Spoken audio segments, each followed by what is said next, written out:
Hey everybody, welcome back to the channel. In this video, I wanted to give you my honest opinions about what I've been able to experience so far with the Call of Duty Black Ops Cold War multiplayer alpha. Thanks to Treyarch and Activision, I've had an opportunity to get early hands-on time with it, and I have a lot to talk about in regard to gameplay, how it felt, how it looked, some concerns that I have, gameplay modes that I'm concerned with, and just overall things that I just want to discuss here today. So with that said, I hope you all enjoy the commentary. Just keep in mind that we're talking about an alpha, so everything is subject to change, and I'm sure that a lot of stuff is going to change. If you guys want to know more about perks, field upgrades, score streak / kill streak hybrid system that's been introduced into this game, if you want to know more about the gunsmith and all that different type of stuff, check the links in the description below. I've uploaded multiple videos today, so please, by all means, consume more of my content. I appreciate it. First thing I want to say is there were a few new modes that we had an opportunity to experience when it came to this particular title. One of those new modes that we were thrown into immediately is called Combined Arms. This is kind of like Treyarch's Ground War. Modern Warfare did Ground War right, where there's a lot of players on one map, and the maps are big, and there's tanks and different vehicles that you can play with. That's kind of what's happening here with Combined Arms. However, there's only 24 players in a lobby. I thought that was a little bit strange. It kind of felt weird jumping into it. The map that you're looking at on your screen, by the way, is the very first map that we had ever experienced in this game, and it's called Armada. It takes place on 3 warships, and there's zip lines going to all 3 ships. You can actually swim in this game, which that's a whole nother conversation for another day. I don't know how they plan on merging Warzone and adding swimming, and yeah, that's going to be really weird. We've had a chance to play Combined Arms on 2 different maps. The first one's called Armada, the second one is called Crossroads, and there are multiple vehicles that we were able to take control of. Some are just straight up attack vehicles, like boats with turrets on them, tanks, and some are just regular transport vehicles like ATVs, snowmobiles. We had a chance to drive jet skis, which I thought was kind of cool. The entire experience, it looks cool. It's pretty fancy, and the map Armada looks amazing, but it just didn't really feel right to me. See, it's like the first team to reach 400 score will win, and it's pretty much the same as Ground War and Modern Warfare, and you have to take control of these flag points. The points themselves are quite large, so there's a lot of fighting that's going to take place over them, but when it comes to respawning, if you end up getting killed, you can't actually spawn on a flag point like you can in Modern Warfare. There's these restricted spawns that you go to, and you can flip the spawns like a normal game of domination. Because of this, there's a lot of spawn camping that's going to take place. People with snipers just waiting for you to pop up on your boat, if you will. I understand that this is an alpha and there's still plenty of time to change. This is my feedback. And, you know, one big part of contention was I hate the fact that I have to run from my spawn to the action every single time, and when people push you back enough to your spawn and you can't get out of it, or you have people camping the top of a zip line or whatever the case may be, it's just not a fun experience. Furthermore, I also feel like because of maps this size, we should be able to spawn on flags, and I also think that there should be more players than 24. I don't know, maybe if there was just 40 players, you know, 20 players per team, that would be pretty cool. Alleviating those spawns a little bit with flag spawns would be nice. I'm sure that that's something that they're working on, but I just have to share my opinion on that. The other thing I want to talk about is movement in this game. Movement did feel good. It felt fluid, but the slide has to be worked on. It has to be. I mean, a majority of the pro players that I was going up against were snaking quite a bit. Sliding was actually faster than sprinting, which I guess would make sense, but there was no cooldown to the slide, so you could just keep doing it over and over and over and over again. That just didn't feel right to me. It felt very weird. And that's kind of like the general consensus that I have right now with the alpha that I had a chance to play. It just felt weird. Mantling through windows, jumping over ledges, climbing up specific objects. It all just felt very strange, but movement-wise it felt quick, and that's good. I wouldn't really compare it to Modern Warfare because it didn't feel like that, but I definitely don't agree with the people that are saying that it felt like BO2 or that it felt like BO1 or anything like that. It doesn't feel that way to me. It kind of feels like its own thing, and I'm really hoping in the beta it will be optimized at least enough to feel a little smoother, but really it wasn't that bad. The biggest problem that I had personally while playing was the motion blur. That really, oh man, that makes me feel sick to my stomach. I hate the motion blur, and for some reason every time I go to the option menu and turn it off, it would automatically turn back on. I tried turning it off in the middle of a match, it wouldn't turn off. It was just nothing but issues trying to turn off the motion blur, and I'm really hoping that when the beta comes out, that issue is fixed. I can't stand motion blur. It makes gameplay look like shit, and it makes everything feel queasy to me. I get motion sickness from that. Another thing that I noticed right away, and this is probably just because I didn't have enough time to actually play the game and get used to the character models. I only had a couple of hours in-game time with this, but I really felt like it was hard to see people. I don't know why. I've never really experienced this issue with Call of Duty.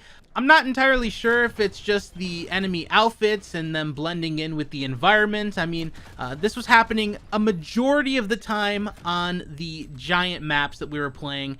Crossroads is what you're looking at right now. It's the snowy map. The outfits themselves blend in extremely well with the background and the surroundings, and although the game looks beautiful up close, from a distance, that makes it extremely difficult to see any enemies that may be targeting you with a sniper rifle or just kind of waiting with a marksman rifle. And once again, I gotta chalk it up to maybe not having enough time to play and learning the new outfits and just kind of learning where people like to go, but yeah, that's a concern I just wanted to bring up. Another new game mode that we had a chance to play is called VIP Escort. This gives your team a VIP, and you need to extract that VIP via an extraction zone. And I noticed every round that the extraction zone changes to different locations. They take place on the big maps that we just got done talking about, so you'll see some gameplay of VIP on Crossroads right now, and you still have access to certain vehicles, transport vehicles importantly on that. The VIP themselves spawn with a set class, while everyone else can use their own create a class. If you extract your VIP, you'll win the round. If your VIP dies, you'll lose the round. And if you eliminate the enemy team without extracting your VIP, you will win the round. Enemies can go down, your team can go down into a crawl kind of animation, you can revive your teammates. It's kind of like search and destroy, and I'm sure that this would have been much more tactical if we were able to communicate with each other in game, but we just weren't set up to do that, unfortunately. This is a pretty fun mode though. You know, extracting can be quite invigorating, especially if you just take the VIP directly to the extraction zone. People don't expect that, rushing in and just dropping somebody off, but yeah, overall, it was a pretty interesting experience. This is one of those modes that I can definitely see myself playing in the future. As for other modes that are returning, we got a chance to play Team Deathmatch, Hardpoint, Control is coming back from Black Ops 4. We had a chance to play Domination, and we had a chance to play on regular small maps as well. So those maps that we had a chance to play would be Miami, Satellite, and Moscow. These were the small, kind of traditional multiplayer maps that you can come to expect in this game. Satellite takes place in the desert, Moscow takes place in the city, and Miami takes place at a hotel in Miami.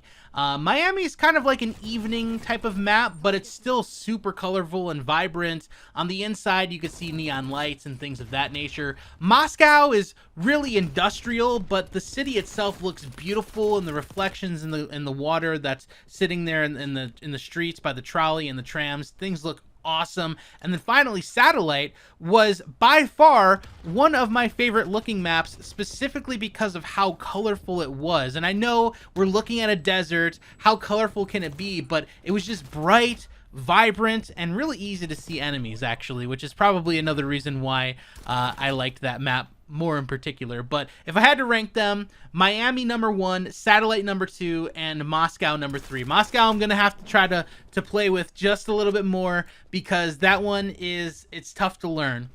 But Miami was probably my favorite, specifically because I liked the layout of the maps, especially on Domination. I liked where the flag locations were, and piecing that up with the new field upgrades, that is just awesome. For those of you that don't know, field upgrades are returning from Modern Warfare, and they are, in their own sense, you know, a little bit different. You can have like a jammer, you can get yourself like a personal microphone, which is kind of like a personal radar, and it all works really, really well. I did an entire video talking about that. It'll be linked in the description below.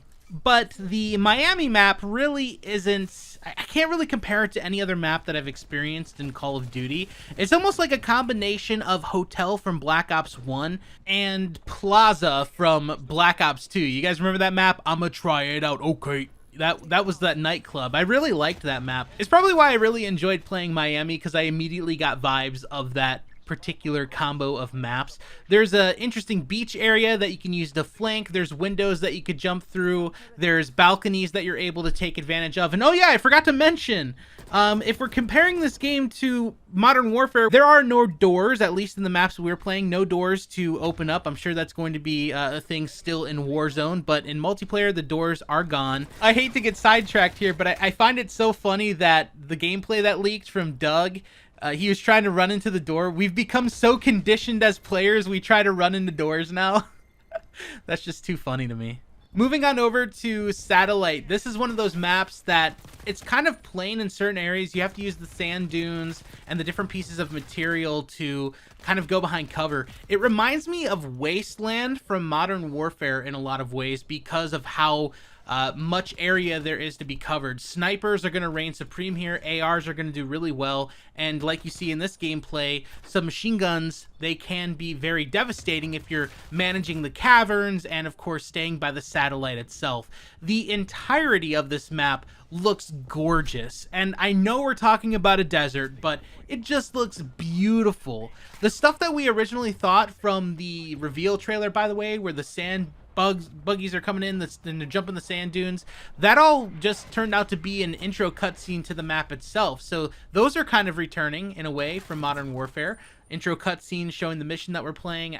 I really like that. And finally, we had Moscow that we were able to play. And like I said before, this was more of an industrial looking map.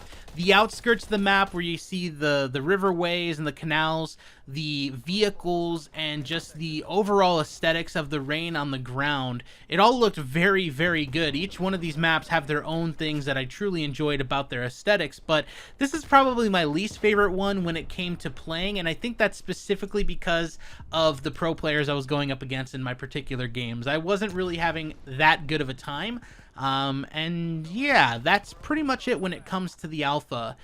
I have a lot of hope for this game. I have a lot of hope for what they're planning on doing with the beta. I think everything that we had a chance to experience so far in the game itself, from the kill streak / score streak hybrid to the weapons and the gunsmith and just pretty much everything else, that to me is exciting. I'm excited to see what they plan on doing moving forward with all of their weapons and camos and all that different type of stuff. We didn't have any access to camouflage patterns, or we couldn't customize our specific emblems. We couldn't do anything like that. I did notice a theater mode. That is something that's exciting. A theater mode. I'm really glad that they're planning on bringing that back. So very, very exciting to see a theater mode returning. I really hope that we're able to record full-length gameplays and still have access to like a dolly cam and do some crazy things in there, because theater, I know that I've said this before and I'm going to say it again, whoever at Treyarch is really rooting home for the theater mode, thank you. Content creators love theater mode. It helps a lot for so much more than just looking at a gameplay that you really liked. It's great. I really like that. So yeah, that pretty much is it when it comes to my thoughts on the movement, the gameplay, the game modes, the maps that I had a chance to experience. I know that I kind of spoke pretty negatively about some of the things that I had a chance to experience in this game, but I wanted to give my feedback. I wanted to be honest with everybody because this is something that I'm very passionate about. I'm hoping that it's just kind of like an alpha thing when it comes to some of the problems that I was experiencing, like menu glitches and not being able to turn off motion blur. Okay, I get that, but in-game stuff, that really needs to be paid attention to, and I think the team at Treyarch is going to knock it out of the park. So here's to hoping that everything goes swimmingly. I thank you guys so much for coming out to my video today. Don't forget to check out all of my other Call of Duty Black Ops Cold War content, which will be linked in the description below. Truly appreciate each and every one of you hitting that subscribe button and, of course, ringing that bell icon next to the subscribe button. That way YouTube will notify you every single time my videos go live. Alrighty, folks, I will catch you all on the next one. Peace.